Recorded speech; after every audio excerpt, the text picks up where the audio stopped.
అభ్యర్థి నవీన్ యాదవ్ విజయం దాదాపు ఖాయమైంది. దాదాపు 11-20 నిమిషాలు కావస్తుంది. పూర్తి స్థాయి ట్రెండ్స్ వచ్చినట్టే జూబ్లీ హిల్స్ లో కాంగ్రెస్ విజయం ఖాయమే అనిపిస్తోంది. 16,000 వెనక్కి నెట్టి మిగతా ప్రత్యర్థిని వెనక్కి నెట్టి 16,000 ముందంజలో ఉన్నారని ఖచ్చితంగా నవీన్ యాదవ్ గెలుపు ఖాయమని అనిపిస్తుంది. నవీన్ యాదవ్ అసెంబ్లీలో అడుగుపెట్టే chance very clear. Naveen Yadav Jubilee Hills లో గెలవబోతున్నారని సంకేతాలు చాలా స్పష్టంగా కనబడుతున్నాయి. ఇప్పటికే బీఆర్ఎస్ పార్టీ కౌంటింగ్ ఏజెంట్లు కౌంటింగ్ సెంటర్ నుంచి బయటకు వెళ్ళిపోతున్నారు. కాంగ్రెస్ పార్టీ సంబరాలు షురూ చేసింది. బాణాసంచా పేలుస్తోంది. మిఠాయిలు పంచుకుంటున్నారు. జూబ్లీకి సంబంధించిన కాంగ్రెస్ పార్టీ నాయకులు నేతలే కాదు, హైదరాబాద్ వ్యాప్తంగా ఉన్న నవీన్ యాదవ్ అభిమానులు పార్టీ కార్యకర్తలంతా కూడా జూబ్లీ హిల్స్ చేరుకొని పెద్ద ఎత్తున సంబరాల్లో పాల్గొంటున్న దృశ్యాలు కూడా మనం చూస్తా ఉన్నాం. ఎస్ గణేష్ మనం ఒక్కసారి కమింగ్ టు జూబ్లీ హిల్స్ లో నిజంగా నవీన్ యాదవ్ గెలుపు ఊహించింది అయినప్పటికీ కూడా ఈ స్థాయిలో నవీన్ యాదవ్ మెజార్టీ గెయిన్ చేస్తారని మనం అంటే ఏ రకమైనటువంటి ఎలిమెంట్స్ ఇక్కడ నవీన్ యాదవ్ గెలుపుకు ప్రభావితం చేస్తారంటే ఏం చెప్పుకోవచ్చు మనం? అంటే టోటల్గా మనం చూసుకున్నప్పుడు ఏదైతే నవీన్కి సంబంధించిన విజయానికి సంబంధించి చాలా వరకు మెజార్టీ సంఖ్యలో ఎగ్జిట్ పోల్స్ అనేవి కాంగ్రెస్ పక్షాన్ని ఇచ్చే జూబ్లీ హిల్స్ ఏదైతే ఉప ఎన్నికకు సంబంధించి బైపోల్లోన ఖచ్చితంగా కాంగ్రెస్ వస్తుందని అనుకున్నారు. కానీ ఈ స్థాయిలో మెజారిటీ అంటే కాంగ్రెస్ పార్టీ సైతం 6,000 నుంచి 7,000 వరకు మాత్రమే ఒక టోటల్గా మెజారిటీ వచ్చే అవకాశం ఉంటుంది. 10,000 లోపల మాత్రమే పరిమితం చెప్పారు. అయితే బీఆర్ఎస్ కూడా తనకి అనేక అంచనాలు వేసుకుంది. కానీ ఎక్కడ కూడా ఎగ్జిట్ పోల్స్లో ఒకటి రెండు సంస్థలు తప్ప ఎక్కడ కూడా బీఆర్ఎస్ గెలుస్తుంది అనేది ఎక్కడ చెప్పలేదు. ఇప్పుడు మనం 6వ రౌండ్ పూర్తయిన తర్వాత మనం చూసుకుంటే దాదాపుగా నవీన్కి 15,589 ఓట్ల మెజారిటీ వచ్చింది. అంటే దాదాపుగా విజయం ఖరారైనట్లే. 6వ రౌండ్లో ఇంకా మిగిలింది 10 రౌండ్లో కూడా 4 రౌండ్లో మాత్రమే. మనకి టోటల్గా పోలైన శాతం జూబ్లీ హిల్స్లో చూసుకుంటే టోటల్గా 4,01,365 ఓట్లలో కేవలం 48.49% మాత్రమే పోలింది. అంటే 50% లోపే పోలైంది. అంటే 1,94,3631 ఓట్లు పోలైతే అందులోన దాదాపుగా 10 రౌండ్లకు మాత్రం 10 రౌండ్లో ఇప్పుడు 6 రౌండ్లు పూర్తయినాయి. 6 రౌండ్లో 15,589 ఓట్లు అంటే ఇప్పటికే దాదాపుగా మనకి మిగిలిన 4 అంటే 1,00,000 ఓట్లకు పైగా ఇప్పటికే కౌంటింగ్ పూర్తి అయిపోయింది. ఇంకా మిగిలింది కేవలం ఒక 94,000 మాత్రమే మనకి మిగిలి ఉంది. ఇందులోనే దాదాపుగా 15,000కు పైగా 15,000 అంటే 16,000 దగ్గర 15,589 ఓట్ల మెజార్టీ నవీన్ సాధించారంటే ఇంకా విజయాన్ని ఖరారుగానే చెప్పాలి. ఏదైతే బీఆర్ఎస్ ముందు నుంచి కూడా అంటే 1-2 రోజుల్లోనే ఆ పోలింగ్కి సంబంధించి వాళ్ళ కౌంట్ డౌన్ స్టార్ట్ అయినట్టుగా ఉంది. వాళ్ళ ఓటమిని అంగీకరించినట్టుగా అనేక రూపాయలు మనకు కనిపించింది.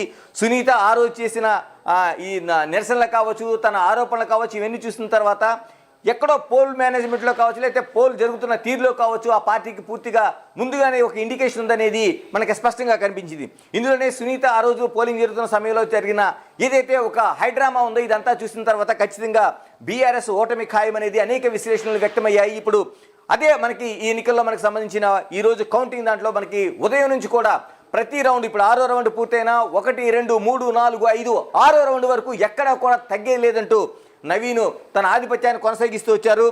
దాదాపుగా 5వ రౌండ్కే 12,650 ఓట్లు వస్తే 6వ రౌండ్కి ఇప్పుడు దాదాపు 15,589 ఓట్లు. అంటే ప్రతి రౌండ్లో కూడా 2,000 నుంచి 3,000 ఓట్లు. అంటే దాదాపుగా 300 ముందు కేవలం 10ల సంఖ్యలో అంటే ఒక 30-40 ఓట్ల దీంతో తేడాతో ముందు స్టార్ట్ అయిన ఏదైతే ఒక గెలుపుకు సంబంధించిన ఇది ఉందో దానికి ఈరోజు ఇప్పుడు 6వ రౌండ్ పూర్తయ్యే సమయానికి 5,589 ఓట్ల మెజారిటీ వచ్చింది. దాదాపుగా విజయం ఖరారు అనేది కాంగ్రెస్ పక్షాలు చేస్తున్నాయి. ఇంకా 94,000 ఓట్లకు పైగా మనకి కౌంటింగ్ మిగిలి ఉంది. దాదాపు ఇంకొక 4 రౌండ్లో ఇది జరగబోతుంది. ఈ 4 రౌండ్లో జరగబోతున్నట్టు ఇంకెంత మెజారిటీ రాబోతుంది అంటే దాదాపుగా 20,000కు పైగా అంటే 25,000కు పైగా మెజార్టీ వచ్చే అవకాశం ఉందనేది ఒక అంచనా అయితే ఇప్పుడు రాజకీయ విశ్లేషకులు అంచనా వేస్తున్నారు. కాంగ్రెస్ పార్టీ ఇప్పుడే సంబరాల్లో మునిగింది. కాంగ్రెస్ పార్టీకి సంబంధించిన ఇదంటే రేవంత్ దీన్ని ఒక ఛాలెంజింగ్గా తీసుకున్నారు ముఖ్యమంత్రిగా.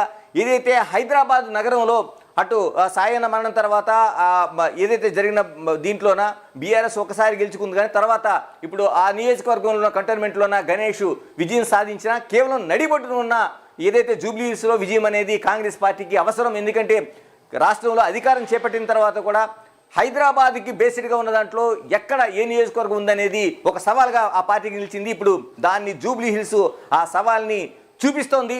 ఎందుకంటే రేవంత్ దీన్ని మంత్రివర్గం కావచ్చు, రేవంత్ కావచ్చు, మిగతా కాంగ్రెస్ పిసిసి సంబంధించిన వారు కావచ్చు, అందరూ కూడా ఏకతాటితో దీన్ని ప్రయాణం చేశారు. పోల్ మేనేజ్మెంటే కాదు, ముందు నుంచి కూడా ఓటర్లని తీసుకురావడానికి, అంటే ఉన్నది గతంతో పోలిస్తే కేవలం 1% లోపే పెరిగిన అక్కడ ఓట్లింగ్ శాతం, దాంట్లో ఎంతవరకు ఓట్లు గెయిన్ చేయాలనేది మనకు అనిపిస్తూ వచ్చింది. మరోవైపు బీఆర్ఎస్కి సంబంధించి ఎక్కడైతే వాళ్ళు కీ అనుకున్నారో, అంటే షేక్పేట్ కావచ్చు, లేకపోతే మిగతాది రెహమత్ నగర్ కావచ్చు, ఈ రెండు చోట్ల కూడా ఆధిపత్యాన్ని కొనసాగిస్తారని బీఆర్ఎస్ ఒక అంచనా వేస్తూ వచ్చింది. ఈ రెండింటిపైన ఆశ పెట్టుకుంది. కానీ ఎక్కడా కూడా అటువంటిది జరగలేదు. ఎందుకంటే షేక్పేటలో ఓటింగ్ శాతం కూడా దాదాపుగా 70,000కి పైగా ఉన్న చాలా తక్కువగా ఆ రోజున పోలైనవి. కాబట్టి దాంట్లో ఎక్కువ శాతం తమ వైపు ఉంటారనేది బీఆర్ఎస్ అంచనా వేసింది. కానీ ఎక్కడ కూడా అది కనిపించలేదు. ఇప్పుడు షేక్పేట కావచ్చు, లేకపోతే వెంగళరావు నగర్ కావచ్చు, రెహమత్ నగర్ కావచ్చు, మరోవైపు ఎర్రగడ్డ కావచ్చు, ఈ ప్రాంతాల్లో పూర్తిగా కౌంటింగ్ పూర్తయిన తర్వాత అన్ని చోట్ల కూడా కాంగ్రెసే ఆధిపత్యాన్ని కొనసాగించింది. మరోవైపు మిగిలి ఉన్న యూసఫ్గూడ కావచ్చు, లేకపోతే సోమాజిగూడ కావచ్చు, బోరబండ కావచ్చు, ఎర్రగడ్డలో కొంత భాగం కావచ్చు, వీటిలోన కౌంటింగ్ జరుగుతోంది. ఇప్పుడు 6వ రౌండ్ పూర్తయింది. మిగతా వాటిలో కూడా ఇదే ఆధిపత్యాన్ని కానీ కొనసాగిస్తే దాదాపు 25,000కి దగ్గరగా మెజార్టీ పైన సాధించే అవకాశం అయితే స్పష్టంగా నవీన్ యాదవ్ కనిపిస్తుంది. మరోవైపు సునీత ఓటమి దాదాపుగా ఖరారైనట్లే బీఆర్ఎస్ వర్గాలు ఇప్పటికే ఆ పోలింగ్ బూతుల నుంచి బయటికి వెళ్ళిపోతున్నారు. కౌంటింగ్ ఏజెంట్లు కావచ్చు, మిగతా వాళ్ళు కావచ్చు. తర్వాత లంకల దీపక్ రెడ్డి బీజేపీకి సంబంధించి వాళ్ళు ఏదైతే ముందు నుంచి ఒక మినిమం ఓట్లైన వస్తాయని ఆశ ఉందో ఆ ఆశలకు కూడా చెల్లుబాటు కనిపిస్తుంది మనకి. ఎందుకంటే బీజేపీ అంతగా చేయలేకపోయింది. ఎందుకంటే కిషన్ రెడ్డి లాంటి కేంద్ర మంత్రి ఈ స్థాయిలో ప్రచారం చేసిన బీజేపీ వర్గాలు అంటే కనీసం ఓట్లు, అంటే గెలుపు వైపు కాకుండా కనీసం ఓట్లను నిలబెట్టుకుంటాం అనేది వాళ్ళు ప్రచారం సాగిస్తూ వచ్చారు. బీజేపీకి సంబంధించి కిషన్ రెడ్డి స్వతంత్రం వచ్చిన తర్వాత ఒక్కసారి కూడా హైదరాబాద్లోనే ఏదైతే ఈ నియోజకవర్గం ఏర్పడిన తర్వాత ఒక్కసారి కూడా గెలుపు ఇవ్వలేదు. కాబట్టి ఈసారి ఒక్కసారి బీజేపీని గెలిపించండి అనే పిలుపు ఏదైతే ఉందో దాన్ని ఎక్కడ ఓటర్లు తీసుకున్నట్లుగా కనిపించలేదు. బీజేపీ అదే స్థాయిలో ఏమాత్రం అంటే పోటీ లేని దాకా కనీస ఓట్లు కూడా సాధించలేని స్థితికి చేరుకుంది. ఇప్పుడు జూబ్లీ హిల్స్ సంబంధించి దాదాపుగా ఒక గెలుపు అనేది ఖాయంగా కనిపిస్తుంది. నవీన్కి సంబంధించిన పార్టీ కుటుంబ సభ్యులు కావచ్చు, లేదా పార్టీ కావచ్చు, మిగతా కాంగ్రెస్ శ్రేణులు కావచ్చు, విజయ సంబరాలు చేసుకుంటున్నారు. దాదాపుగా 15,000కి పైగా 15,000 జూబ్లీ హిల్స్ సంబంధించి మనం గమనిస్తే కనుక ఖచ్చితంగా గెలుపు ఖాయమనే సంకేతాలు చాలా స్పష్టంగా కనిపిస్తున్నాయి. గ్రేటర్ హైదరాబాద్లో కాంగ్రెస్ పార్టీ స్పష్టంగా ఆధిక్యాన్ని కనబరుస్తుంది, పట్టు నిలుపుకుంటుంది. ఎందుకంటే కంటోన్మెంట్ గణేష్ ఎవరైతే ఎమ్మెల్యే ఎన్నికైన తర్వాత తిరిగి మళ్ళీ ఇప్పుడు జూబ్లీ హిల్స్లో నవీన్ యాదవ్ రూపంలో మరొక బలహీన వర్గాల నేతగా మళ్ళీ అసెంబ్లీలో అడుగుపెట్టబోతున్నారు. తద్వారా కాంగ్రెస్ పార్టీ కూడా మళ్ళీ గ్రేటర్ హైదరాబాద్లో జవసత్వాలు నింపుకుంటుందా? ఏం జరుగుతోంది? ముందు డెవలప్మెంట్ పనిచేసింది అనుకుంటున్నారా? ఇప్పుడు గతంలో కూడా చాలా సందర్భాల్లో సెంటిమెంట్ పని చేయడం లేదని తెలంగాణలో అని చాలా బై ఎలక్షన్స్లో రుజువైంది. సరే అయినా సరే వాళ్ళు ఆ సెంటిమెంట్ అస్త్రంతో ముందుకొచ్చారు.